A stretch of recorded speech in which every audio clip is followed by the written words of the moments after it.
Alright, welcome to the A's Philosophy YouTube channel. I am A's Philosophy, and on this stream, we are going to be talking about some heavy topics, some distressing topics, some sad topics, but going to be talking about some no, but it's necessary. It's necessary because it affects everybody. It's something that affects everybody. And it's something that relates to the idea of God, uh, God's relationship to mankind, Christianity, and our faith in God, and how we interact with God. And obviously, as the title shows, this topic will be the problem of suffering.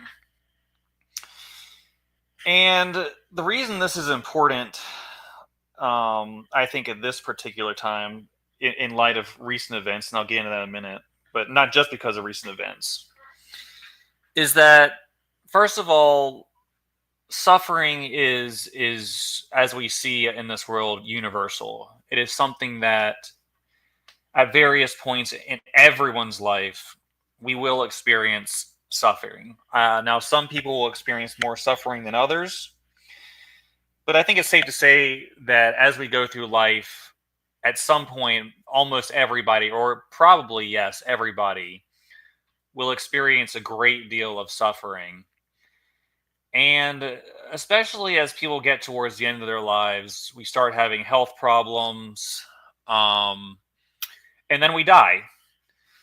And that's the case for every single human being on Earth. It's usually not pretty at the end.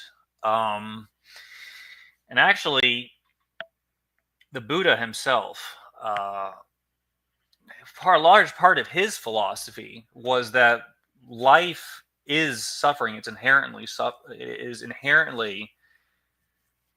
suffering is as a an inescapable byproduct of life itself, just because of the nature of how things change, how nothing ever stays the same in this world. We want eternity. We want constancy, but everything's always changing. Everything's always moving. The only thing that is constant is change itself. Things come and they go. They pass away. Everything in this world is temporary, but we seek that which is eternal and everlasting. But in this world, we can't get it. It's impossible because of how reality is constructed. Everything will be lost eventually. But that's a general overview. I wanted to speak in terms of especially news events, and I'm not sure where people are watching from, but if you're, I assume most people are watching from the United States, but maybe there are a few who aren't. Last week, or actually just a few days ago, there were some really horrible floods in Texas. And I wanted to kind of use this as an opportunity to kind of bounce off the idea of where is God in all this? How do we explain this in light of the idea of God being perfect, loving us, telling us that he loves his followers, especially the people who come to him. And then things like this happen, and it's really hard to make sense of it for a lot of people. So I thought it'd be worth looking into this and just having a discussion, thinking about it, because it's something that really it can shake a person's faith if you don't really have a sound grounding in the philosophy of why suffering might happen, why it exists, and how it could possibly exist in a universe created by an all-powerful, perfect, all-loving God. So, what happened in these floods? Now, these aren't the first floods that ever happened in Earth's history. They're not the deadliest floods. But there's something that happened quite recently in current events, so they're fresh on people's mind. Obviously, there have been way worse natural disasters in the history of the world. I mean, there are earthquakes you can look up that have killed hundreds, hundreds of thousands of people, or tens of thousands. A couple of decades ago, there was a giant tsunami in the Pacific Islands, and they estimate that maybe 200 to 300,000 people died in a single day due to those events. So in these Texas floods, it looks like about 100 people were lost, depending on how many the number ends up being. So this isn't the worst natural disaster that ever happened by any means. But something that's part of this is particularly troubling, in my opinion, or something that could pose particular troubles. And it's the fact that a lot of the people who were lost in these floods were young girls who were attending a Christian camp, of all things. It seems that, unfortunately, sadly, a number of these young, innocent girls who were going to camp to learn about God, fellowship with each other, learn about Christ, it seems like some number of them were unfortunately lost in these floods. Maybe a dozen, maybe a few dozen. I'm not sure the exact number, but certainly a number of them. And even one is sad enough in itself. But the idea that you have these young girls, these innocent young people going to this camp to purportedly strengthen their relationship with God, learn about Jesus, learn about Christ, strengthen themselves in their faith, and overnight, a massive storm approaches, and a flash flood occurs, and just kills a number of them as they're doing this. And we have to ask ourselves, why does God allow something like this to happen? Why would God? We have it in the back of our minds that certain people should just be protected or off limits to certain tragedies like this. Good to see you, Von Eric. And then things like this happen, and we remember that our assumptions and our presuppositions don't always hold, and we have to make sense of it. We have to make sense, first of all, for ourselves, for our own faith, but also because there are a lot of people who have good reason to look at this and say, well, maybe the best explanation is that there is no God. Maybe the explanation is that we have this belief in an infinite, powerful, loving creator, and then things like this happen. And actually, you see that at the end of the day, what makes most sense is that that's just not true. There's no God. There's nothing, no one protecting us, no one looking after us. It's just a cold, cruel universe, and that's just the end of it. And that's why bad things like this happen to good people. And I wanted to just, take some time to think about this, address it, and see what makes sense. Because obviously, if we don't make sense of this, then our worldview is insufficient to explain our observations. And I think that coming to a good understanding of the problem of suffering can really strengthen one's faith when one understands the reasons why suffering does and doesn't exist. So we're going to look into this. We're going to talk about this for a little bit. I'm not going to sit here and pretend that the ideas that I present are absolutely the answers, that I know for a fact that they solve these problems. But to me, they do kind of make sense. I think they do make a good amount of sense, and that they can help individuals in their own faith, and they can also help address the criticisms that we see out there of the idea of God when people, lose their faith because, because they see things like this happening, and the knee-jerk reaction is that there's just no God behind everything. It's just a cold, cruel universe, and that's it. That's all there is to it.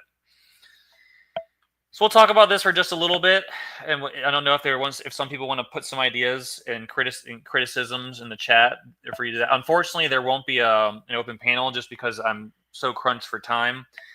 But I do plan on doing something like that again in the near future. So there will be an opportunity for those who are interested. But let's move on. I have some slides here, just a couple slides. In my opinion, there are the sources of suffering can basically be broken down into two categories, which I will show right here. The first category is human actions. Okay, so this would constitute suffering that results from humans doing bad things to each other, or basically humans acting in a way that causes sufferings for others, or suffering that results from humans, choosing the wrong path in life for one that leads to suffering on their own account. So, yeah, this is obviously something that is a source of suffering. And I think that this problem is very easily solved. Where this comes from and how to respond to this particular source of suffering. But there is another source of suffering that I think is a little bit more difficult to explain in light of the idea of an omnipotent, all-loving creator, and that is nature itself. Suffering that results from sources outside of human agency. So, like the Texas floods, we have other natural disasters of all kinds. We have hurricanes. We have earthquakes, which are some of the most devastating. Tornadoes, rock slides, avalanche, all kinds of things that pop up. And you also have diseases, viruses, and health problems. Now, obviously, a lot of health problems are a result of our choices. This is something that's confirmed by all medicine, that we can obviously make ourselves healthier by the choices we make, but sometimes health problems just arise for seemingly no reason. I'll give a little bit of an anecdote just quickly here, a sad one. And I hate to, this is kind of, again, this is going to be more of a sad and depressing stream, but these are things that really happen and affects people's lives. So it's things that we need to think about. In my own life, I will say there's a lady who is close to our family, and I won't say exactly what our relationship is, but she's a little bit elderly, and we've known her for quite some time. And this woman is a really devout Christian. She is actually one of the nicest people I've ever met in my life. She's actually a really, really good person.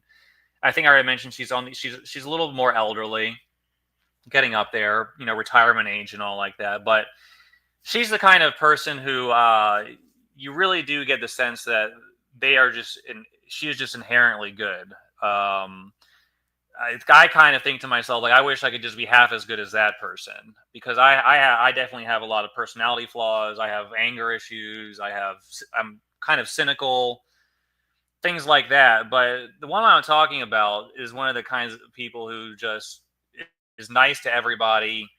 Seems like she's probably always been that way. Very, very quiet. Not like shy, but just like soft spoken, kind, generous to everybody that I've ever seen her interact with. And a couple years ago,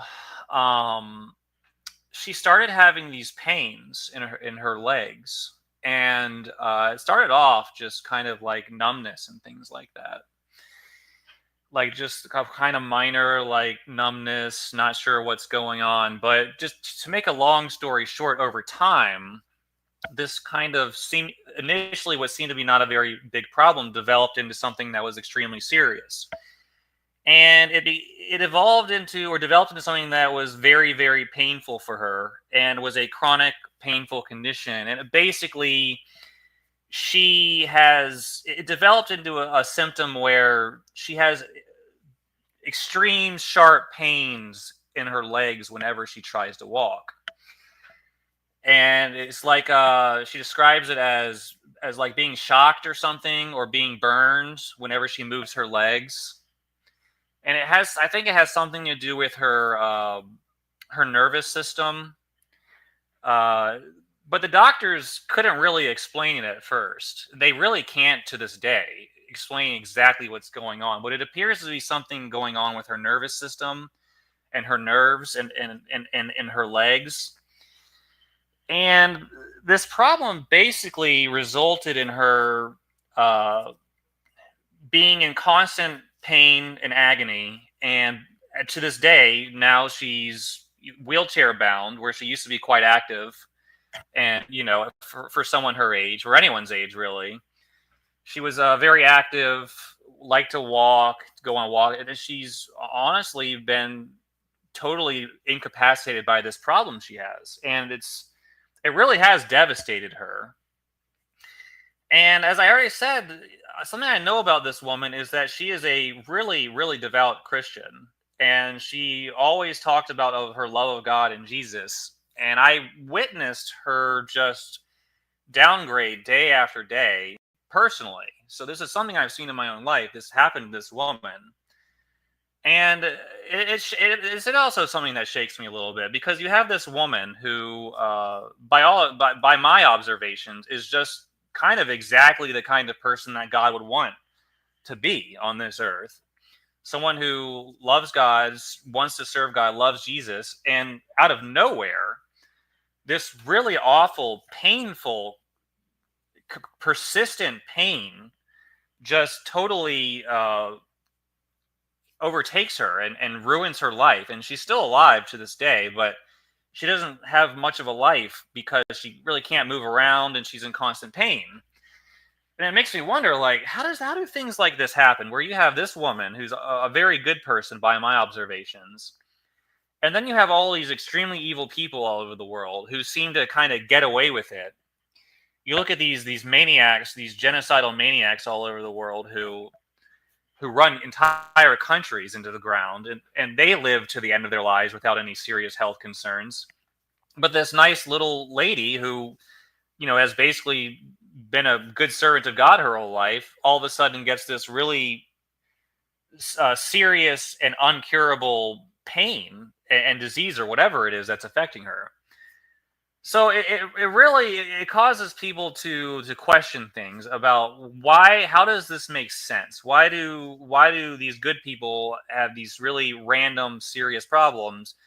And you can look around and see how there are a lot of evil people in the world who are seemingly doing just fine and not getting these problems. So we really have to answer this and try to figure out something that makes sense of it all.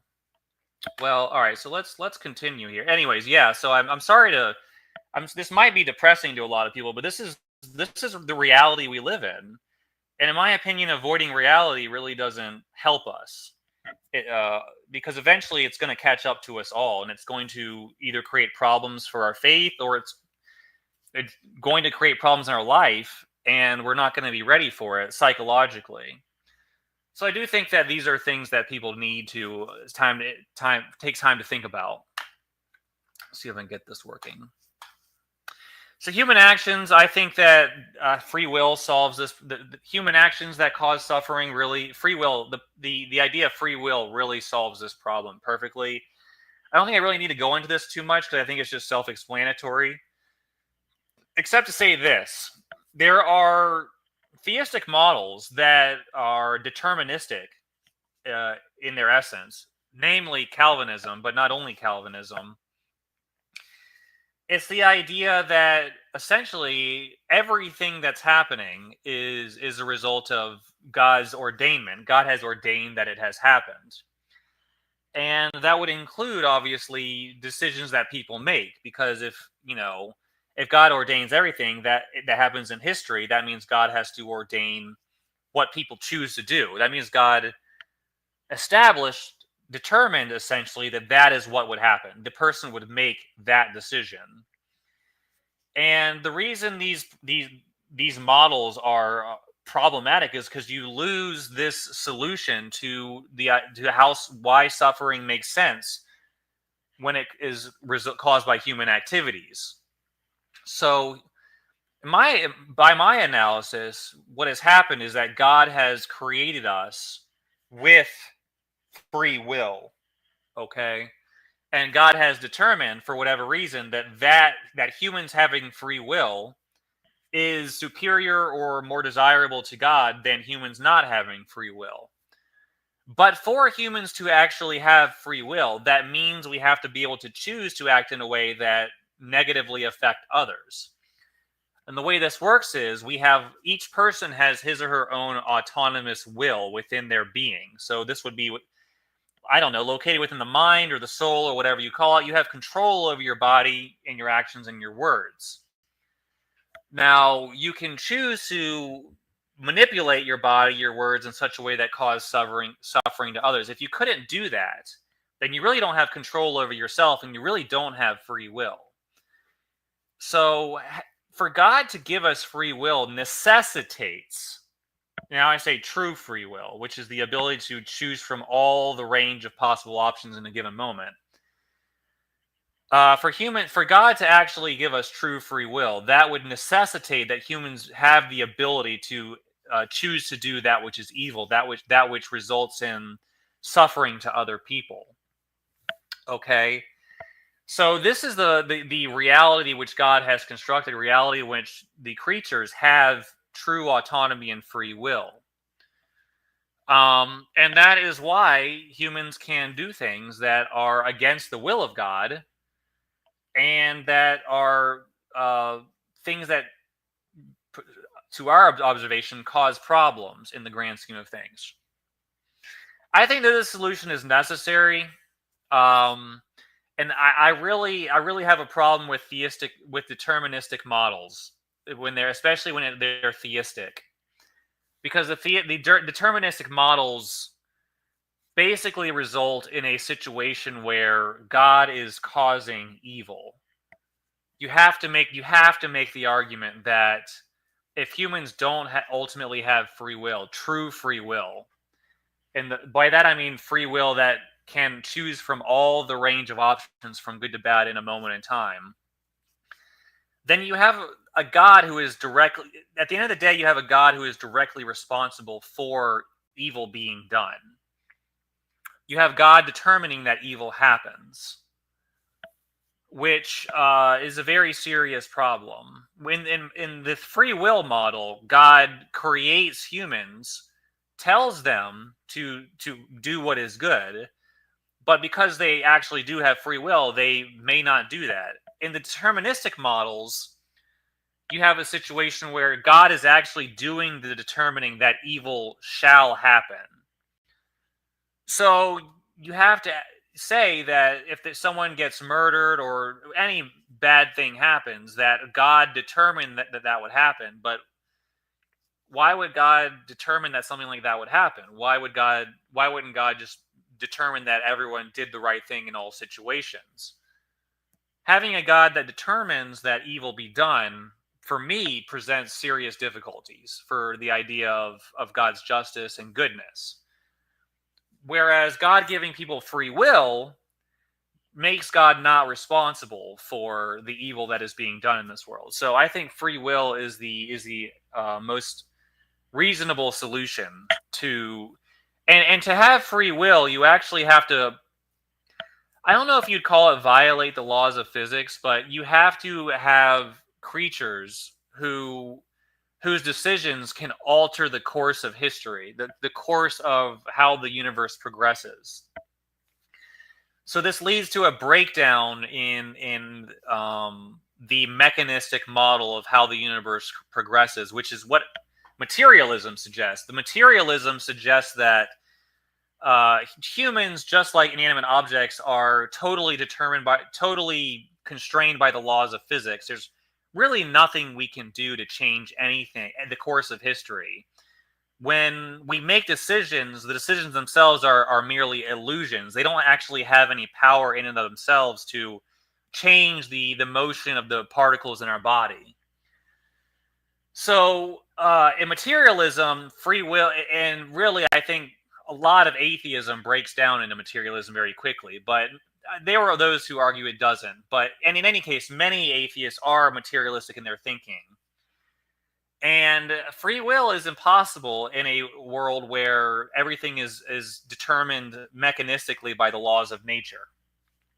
we are no more free to do anything than a drop of water is free to, flow down a stream in one direction. Okay, our bodies are being governed by the laws of physics. And our decisions are a byproduct of chemical interactions in the brain. They are actually, this is what is, because it's so contrary to our experience, which is that our decisions do affect what we do. It's almost hard to envision. It's hard to understand the materialistic concept of the brain and the mind.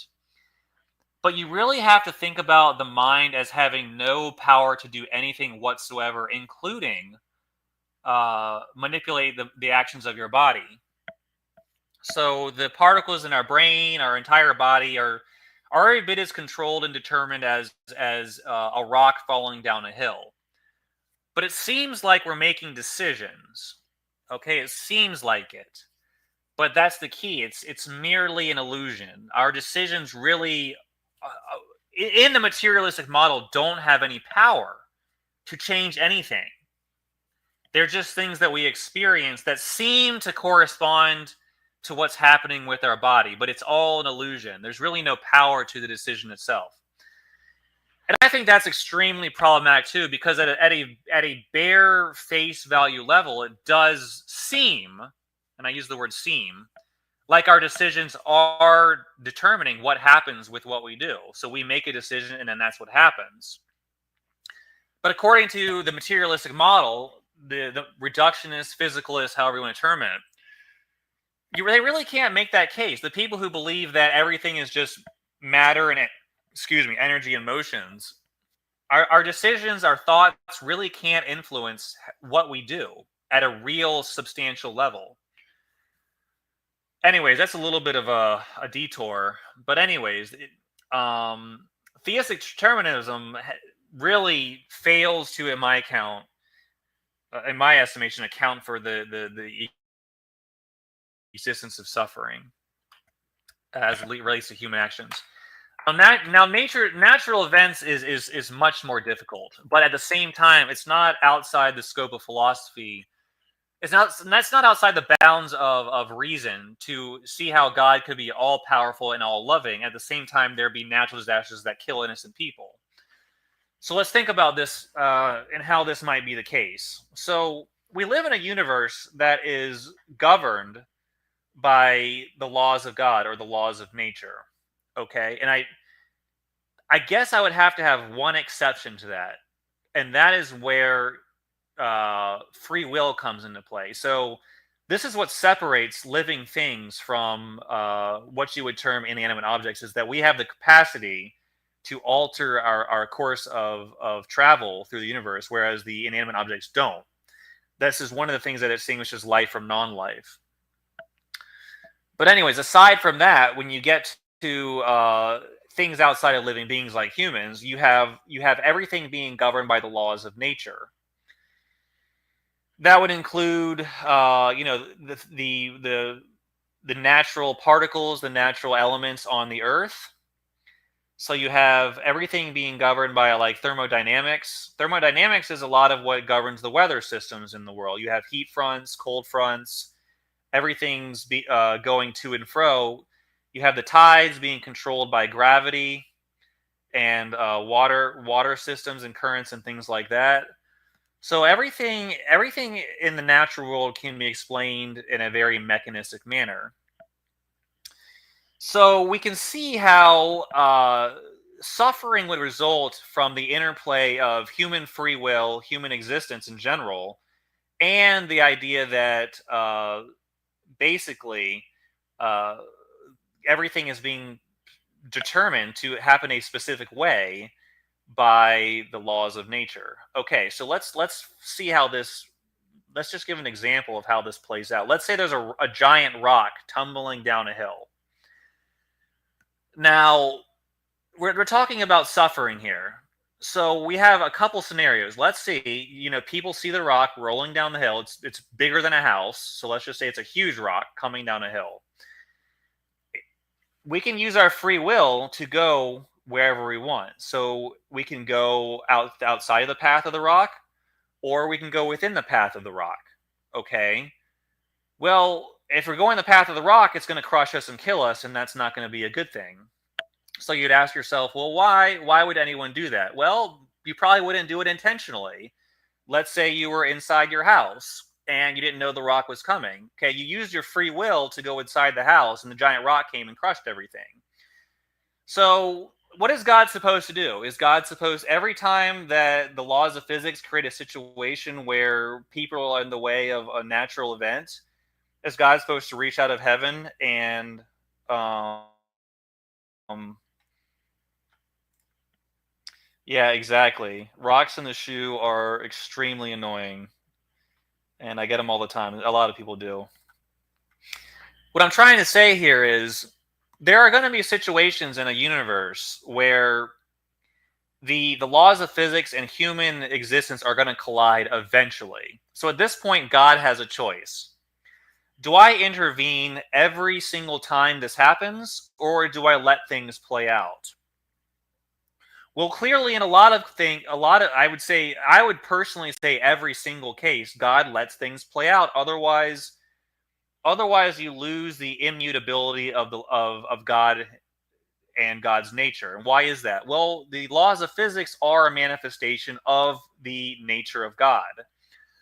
So the laws of physics controlling the rock rolling down the hill and running over somebody are themselves immutable, just like God. So for God to super intervene and take the rock and stop it, as it's rolling down, and let the person get out of the way, is to kind of violate God's own nature, in my opinion. So this is what happens: is we live in a world where everything's going on around us, and unfortunately, you know, we make decisions that lead to us running into being at the wrong place at the wrong time. And you have all kinds of natural disasters. You have earthquakes, like I said earlier, tornadoes, floods. The water particles are controlled by the laws of physics. They are up in the clouds.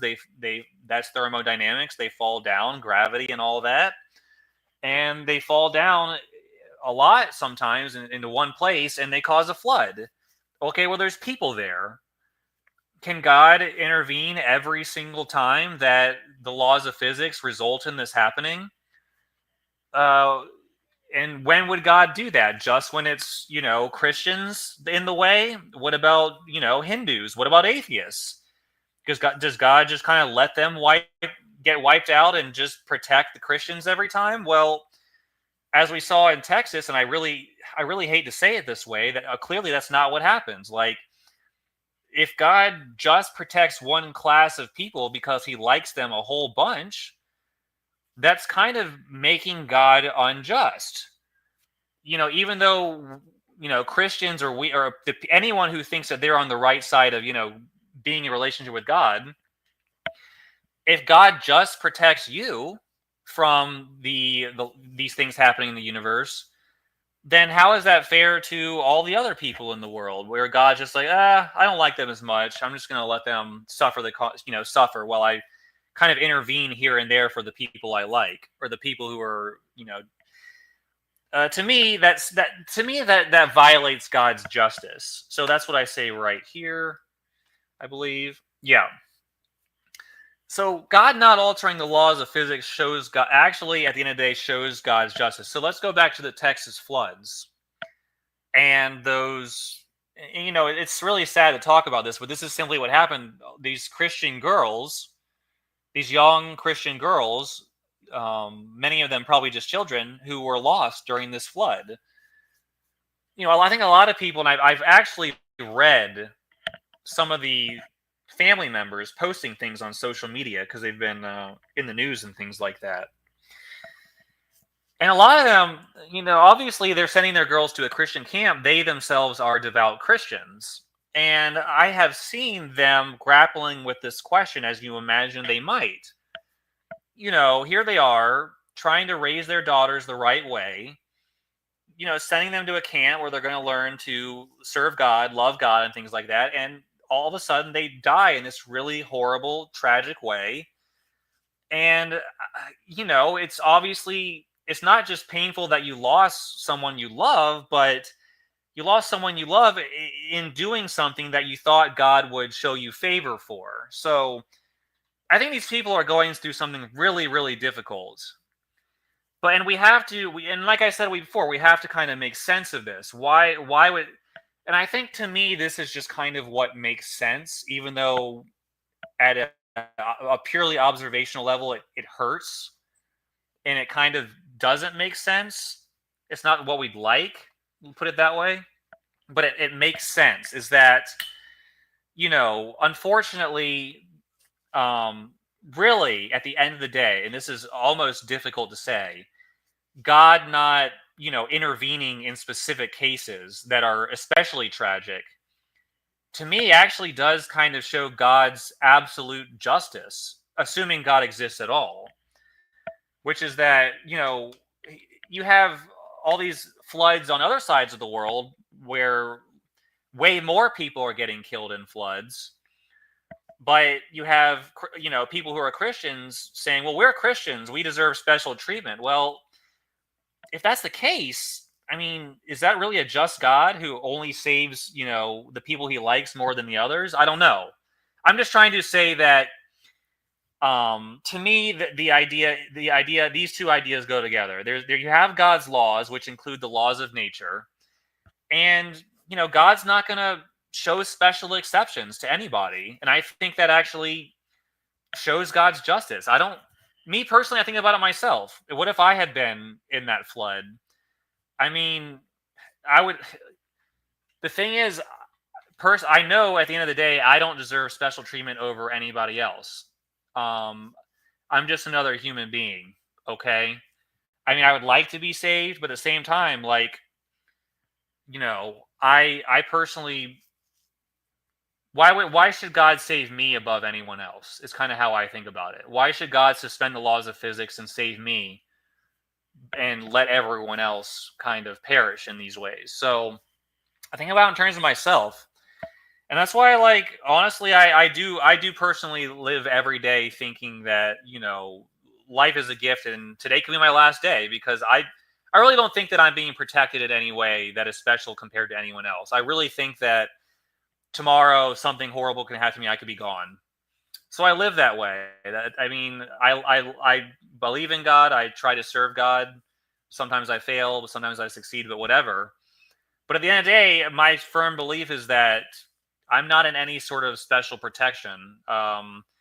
I could suffer a serious tragedy and die just as well as anybody else. And we see on the news, these things happen to people all the time. I mean, how many times do you turn on the news and you see somebody so-and-so, perish in a car accident or a natural disaster?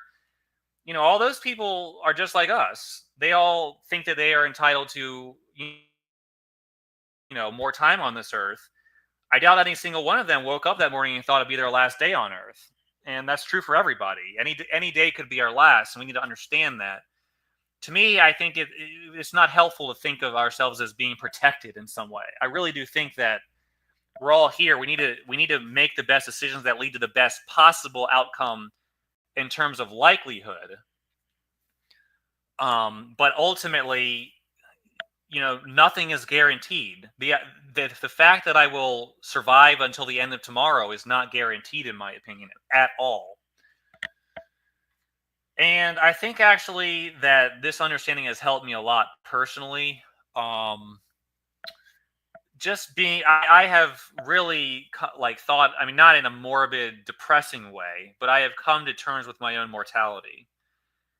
And I really think it's helped me put things in better perspective. I really don't chase the things that I see a lot of other people. I don't really care about some of the things I see other people getting worked up about in this world, these minor things. I really don't see a lot of the things that other people get focused on as being important. Personally, this is just me. I'm not saying I'm better than anybody. I'm just saying when I realize that at the end of the day, I have a limited time on this earth, I'm going to die no matter what, because everyone else on this earth has died and I'm going to die too. And that's inevitable. It kind of puts things in perspective to me. It kind of helps me not worry about the little things. I mean, I get angry. When I get cut off in traffic, my blood pressure rises and things like that. I'm not going to lie. But at the end of the day, it's about perspective. What is really important in life? Is it money? Is it, you know, getting women or whatever?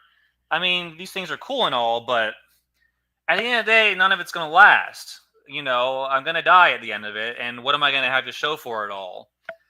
So I think about it that way. I really don't experience. Put it this way. I see other people in my life experiencing a tremendous amount of grief and suffering and anger over things that I don't think about at all.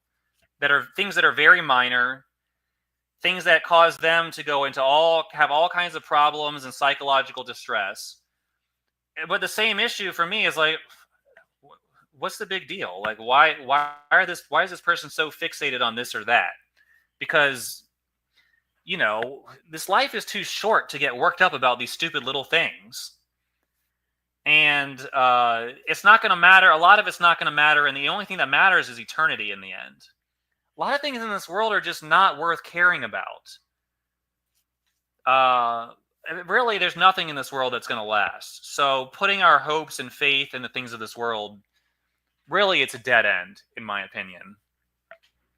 But the things of this world are what influence us to make decisions for eternity. So they are important in that regard. But to fixate on them and to desire them, I don't really do that as much as a lot of. I'm not saying I'm better than anybody, but I do think it's personally helped me not get worked up about minor things. When I put it in the perspective that, I have let's say I live 100 years. 100 years is a very short time compared to the billions and billions of years I will be dead after that. Really, the eternity I will be dead after that. So I'm not going to spend my short little life on this earth getting worked up about things that are ultimately very trivial and minor.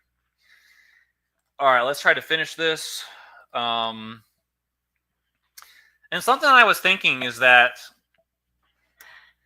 here I have it written here, using free will, maybe we can learn to manipulate laws of nature to end all suffering. And it's something I was thinking about is think about curing diseases. It could be any cure for any disease but if you think about it, when did it happen? It arose in time, right? Let's think about some cure. For any disease. Let's just make up some disease that got cured 100 years ago. Well, that means that all of human history before that passed without that cure existing. That means all that time people were dying and suffering because of that disease when there was a cure for it.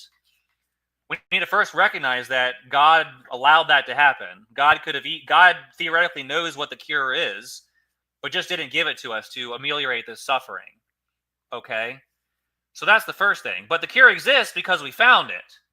So it's not like the cure didn't exist and God, it was just impossible. Like, it was there all along, but what happened? So what was the difference maker? Well, it wasn't God revealing it to us in any special way, though that I wouldn't rule that out as a possibility, but that's just not what happened. So it was somebody using their intelligence, their freedom of will to investigate this world, this universe in which we live in, find out what causes the problem and solves it. So what we see is that God gives us the agency to solve the problems in this world. I think God his revelation is to tell us how to basically think about our relationship to him and what he wants from us. But outside of that, we kind of just have free reign. We kind of are the dominion of our own. We are the rulers of our own domain. And whether we discover the cure for disease or not depends on our own actions and activities and investing our time in figuring out the cures and things like that. So God is the one who's allowing us to solve the problems that arise in this world. This is why understanding that humans have autonomy and free will is so important, because it results in you understanding that we determine our own destiny in so many different things. And we are the ones who improve our world. It's not going to if God was going to make the world perfect and make everyone perfect, if God was the one determining that who is a saint and who's a sinner, like some Christian denominations want to say, Why hasn't God done it yet? God would have done that God, the first second of anything happening, God would, nope, I'm putting a new heart in you. I'm the one who's going to choose you for salvation and restore your heart and regenerate you and make you a little Jesus clone walking around who always does the right thing. It's not how it works, folks. We're the ones who are in charge of our own morality. We're the ones who are in charge of our own decision making and whether we're good people or not. So we have to take responsibility for our own free will and things like that. And in my opinion, just like we can cure diseases, maybe, and I'm just thinking theoretically here, this obviously would remain to be proven, maybe we can literally find a solution to every single problem that plagues mankind over time. Well, you mean like hurricanes and earthquakes? You mean we can stop? Maybe. I don't know. Yeah, maybe there's a way we can stop them. Maybe there's a way humans, if our technology or understanding of weather systems became so advanced that we could literally stop a hurricane in its tracks or a tornado or something like that. Maybe there's a way we could, I don't know, strengthen the Earth's structure to its core and make it so it doesn't, shake and create earthquakes that kill all kinds of people. I'm just throwing things out there. I'm not saying that this is definitely possible. I'm just saying maybe it is. Maybe if we sufficiently directed our free will in the right directions, we would be able to solve every single disease and natural disaster that might be possible, and there would literally be no suffering. But that would obviously require that we do that instead of getting mixed up and lost in this world and all the distractions therein. Right now, you have a situation where a vast majority of people just really don't care about solving the problems in this world, and a lot of people just go around creating problems for themselves and others most of the time. So we're not really in a place to say that we can judge God, because what are we really doing? Are we really making a full effort to solve them? I would say no. I don't really think humanity in its current state is anywhere close to exerting the proper effort to say that there should be no problems in this world. We can't solve our own problems. We can't solve hunger. We can't solve crime. We can't solve poverty. We can't solve the problems with our economic systems and our governments.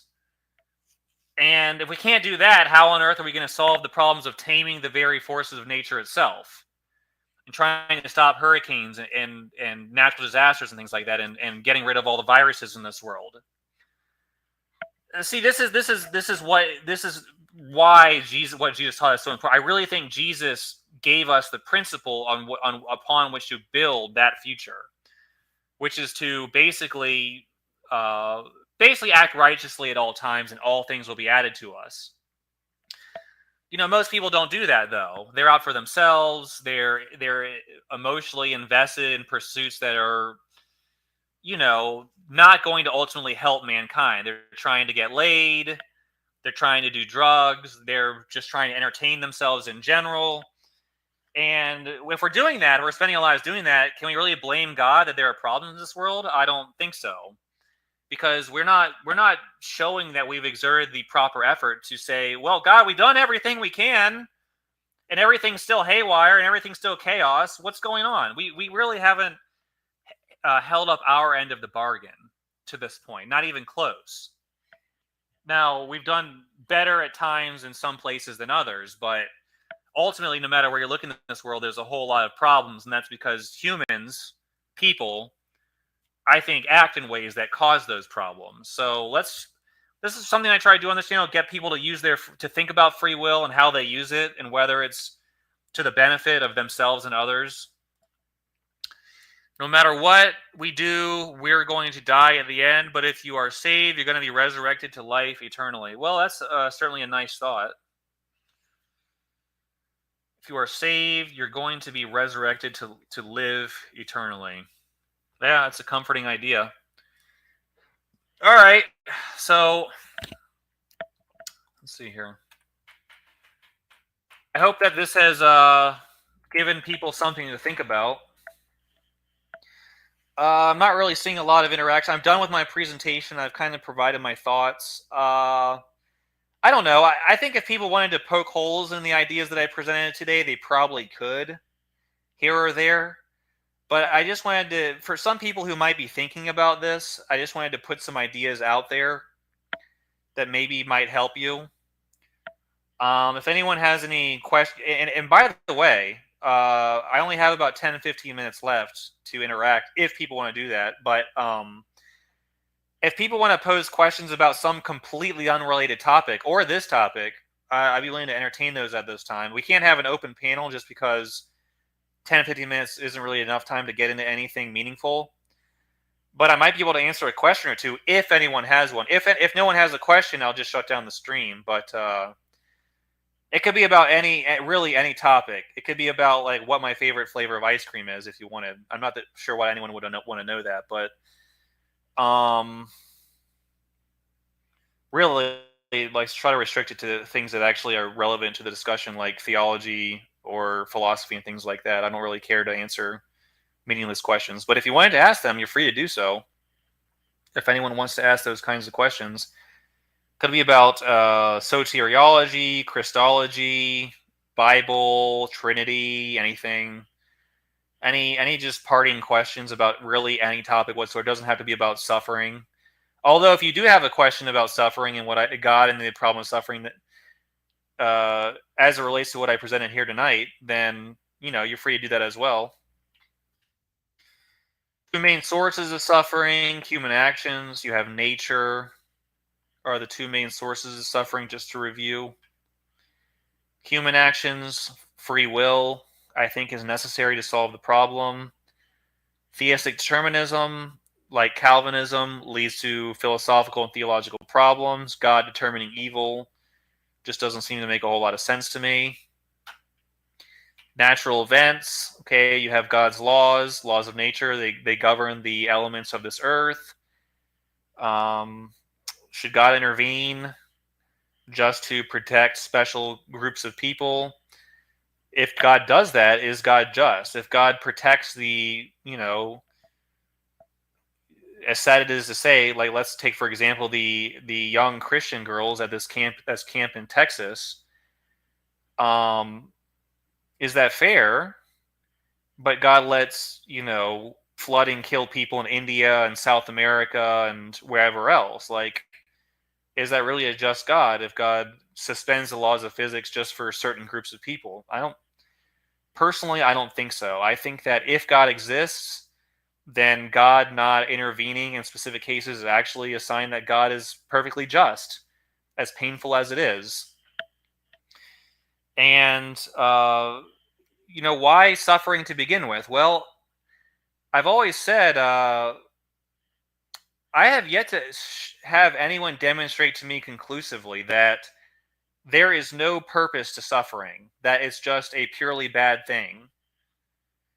And to me, do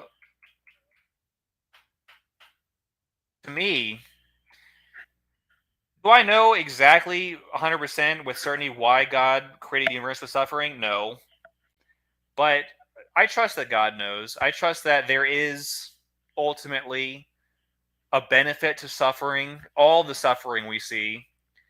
Obviously, you can say that it strengthens us or it, causes us to grow deeper in our faith with God. But there are some things you look at and it's just like, okay, this doesn't seem to make sense.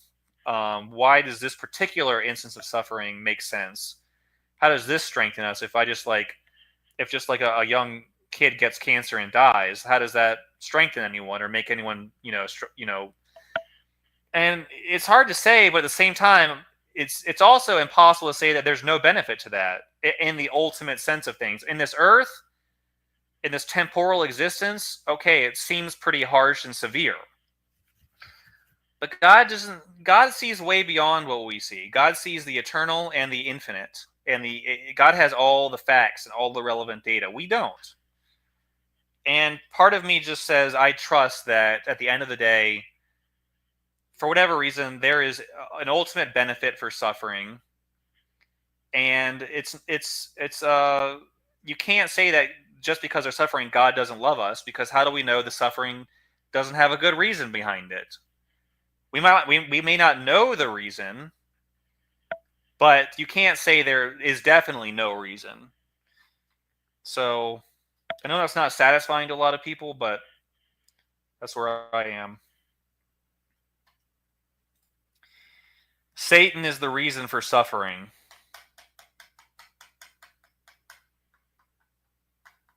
I'm going to disagree.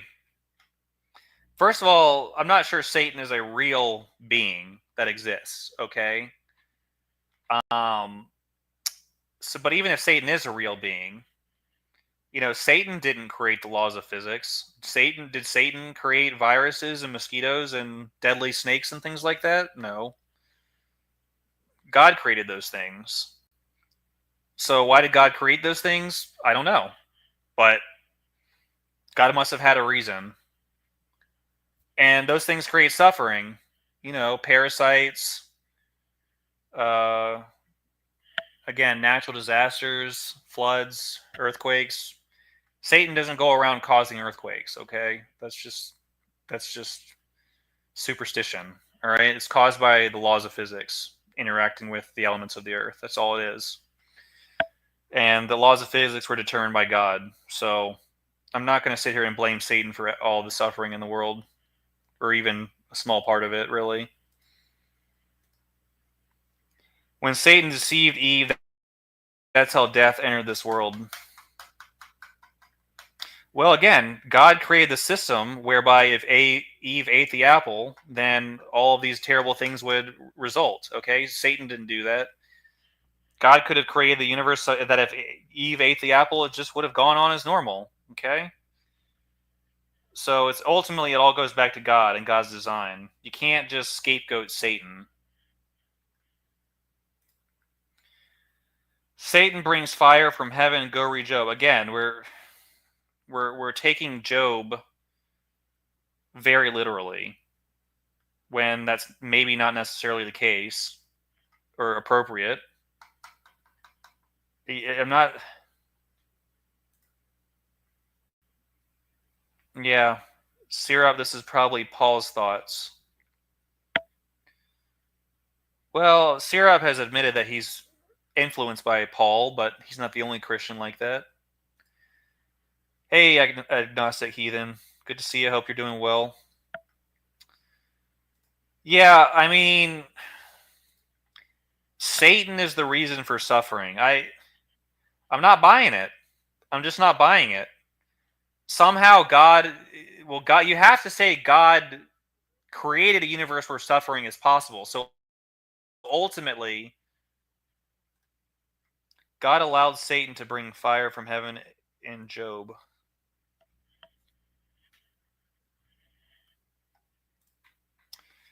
Then the whole Bible is fairy tale. No, that's not accurate. If one book in the Bible is fairy tale, doesn't mean the whole book is fairy tale.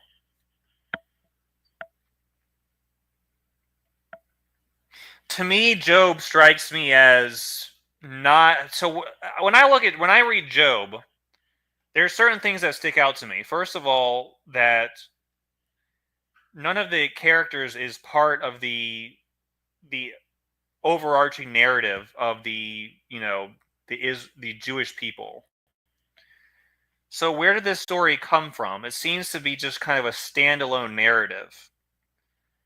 To me, however one approaches Job, I wonder how it got included in the canon, in the Jewish canon specifically, just literally the Old Testament canon. Again, I'm not saying it's false or that it's a false story necessarily. I'm just saying that it really strikes me as not being really consistent with the rest of the narrative of the Bible and the Old Testament, or as I call it, the original Testament. But then again, there are a lot of true things that happen in history that aren't, like the Peloponnesian Wars, for instance. They aren't part of the biblical narrative, but I read stories about them because they are things that happened, and you can learn from them. The Babylonians, the Sumerians, the Buddhists, and all of them, all these different things in the world. All I'm saying is it doesn't seem like Job really fits in with the rest of the Bible. It seems to be a really standalone text, and it's just interesting how it's included in the canon, in my opinion. Seems to me like Job agrees with everything you agree with.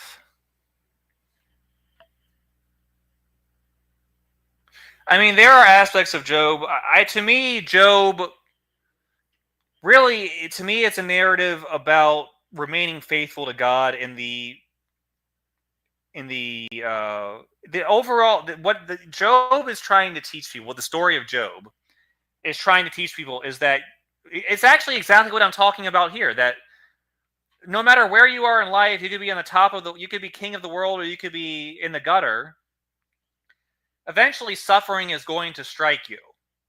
There are going to be bad things that happen in your life. Either you're going to have bad things happen to you, or bad things are going to happen to your loved ones, or some combination thereof. And what Job is trying to communicate to people is that, yes, this is universal to the human experience. How do we respond to that? Do we remain faithful to God? Do we abandon faith in God? Do we curse God? Do we praise God? These are the questions that people see. Job was written thousands of years ago, but they're dealing with the same problems we deal with today. Whenever Job was written, 3,000, 4,000 years ago, I don't know when, but let's just say it was 3,000 years ago. The things that the people in that day were dealing with when they wrote Job are the exact same problems that the people who are suffering from having loved ones lost in these floods in Texas a couple days ago. It's all the same thing, because it's something that never changes. These problems never go away. At some point in our lives, we're gonna face serious suffering. We're gonna face serious sadness and discouragement. And really, Job is just a story that tries to teach us how to think about that. Job didn't remain faithful. He lost all faith in God. He sued God in court. Job remained righteous despite God. He chose righteousness over God.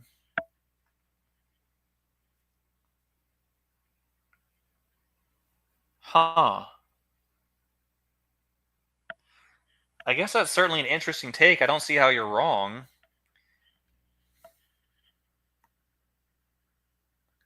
Job remained righteous despite God. He chose righteousness over God. Huh.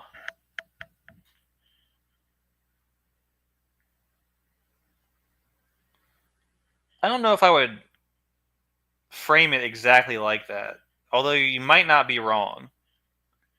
To me, the moral of the story, if you want to call it that, is that at the end of the day, Job remained faithful, didn't he? I'm not sure I agree with this. Hold on. Job didn't remain faithful. He lost, but he came back to his faith in the end, didn't he? Am I not remembering the story correctly? Didn't at the end of the day Job remain faithful, and then God restored everything to him, except for his family members who died, which is sad, but everything else got restored? I might have to reread the end of Job. It's been a bit, but I seem to remember that Job, he might have lost his faith temporarily and got angry at God, which is a very natural thing to do in the face of everything he experienced. But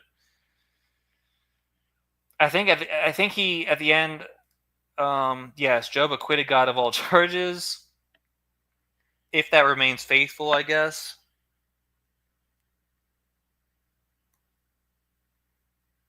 I'll tell you what, Dirty, you certainly have an interesting way of thinking of it. I mean, again, I'm not saying you're wrong. Yes, it got restored more than before. Really, I think if people read more into Job than just bad things happen and we need to remain faithful despite them, they're looking to, like, atheists want to say, well, why would God do all these things? I think when Job was originally written, it was a narrative that was to help people deal with suffering in this world, just like we're dealing with suffering still to this day in all of our lives. That's why it's so timeless. It's not because it's a story about God punishing a righteous man. It's a story about It's a story about the universality of human suffering and how we have to think about it and deal with it throughout our lives. That was what the lesson was originally supposed to be.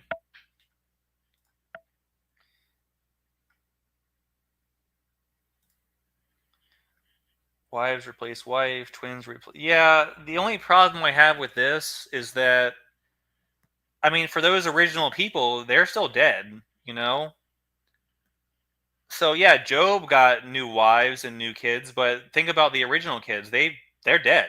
They're gone. There's no coming back for them, except maybe at the resurrection if you want to throw that in there. But yeah, they lost their lives. I'm not sure. I'm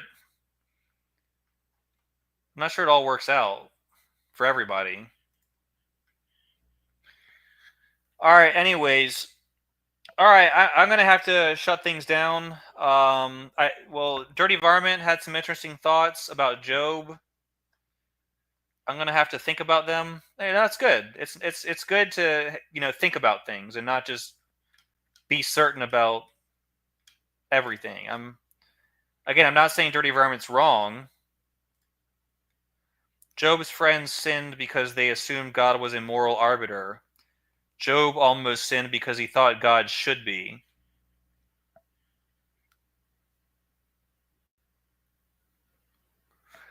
Wow, Dirty Varmint, that is really an interesting thought. So, we shouldn't view God as a moral arbiter? We shouldn't view God as the one who establishes what's right and wrong? Is that the argument you're making? If you're still there?